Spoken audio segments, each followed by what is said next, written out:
lang nga. Laki, tsaka pansinin mo, di ba ganun itsura ni Gio? Pero pansinin mo, sanay na sanay siya sa buhay ng kung paano mamundo, kasi doon siya magaling talaga. Yeah, yun yung mga vlog niya, di ba? Oo. Ano lang ba? Okay ba kayo ni Gio ngayon? Ngayon, okay. Dati may, parang sa pamilya, no, kuya, di ba? Minsan sa pamilya may mga hindi pagkakaintindihan, di ba? Okay. So, sa matagal na panahon, nagkaroon kami ng ganun. Na parehas kaming hindi nagkaroon ng gap, tsaka hindi pagkakaintindihan bakit kami nagwatak.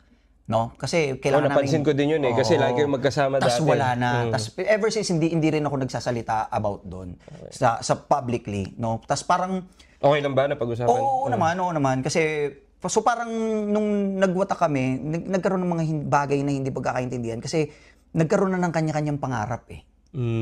Yung mga very common na nangyayari. Growing pains, di ba? Dahil So ako dito talaga ako nasanay sa syudad. So, lumaki ako sa squatter. Si Gio naman, naiparanas ko rin yung sa kanya, yung squatter lifestyle kami dati. Talagang yung tinitira namin, nasa tabi ng ilog.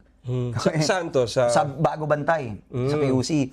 Hanggang sa, bumalik na si Gio sa Palawan, which is doon naman talaga siya lumaki sa ganung buhay. Tapos ako naiwan dito. Tapos nagkaroon ng yung hindi pagkakaintindihan namin is yung parang, bakit ikaw okay ka na, tas parang siya ganito, hirap na hirap, tas ako naman parang ako tol, hirap na hirap din.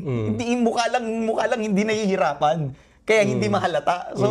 So parang nagkakaroon ng mga ganung tampuan na after maraming taon na naging maayos din naman kami. Talaga Naging na okay ayos din. naman. Oo, kasi nagkaroon din ng pagkakaintindihan nung napag-usapan namin na haba. Kasi alam mo yun, ang sarap nga sa ganung feeling eh.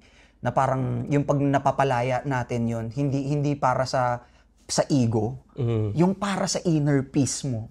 Yung parang iba yun, nalilift yung bigat. Diba? Alam mo, nung naging okay kami, parang isa yun sa parang, ang sarap pala na feeling na sobrang priceless.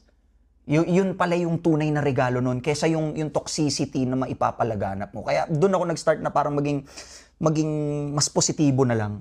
Siyempre, diba, sabi mo nga, tao lang. Diba, lahat ng emosyon eh. Diba? Sabi mo nga, tao lang. So, mapapagdaanan mo yun pag bata ka dahil syempre, mapusok, diba? Maano ka. Lahat.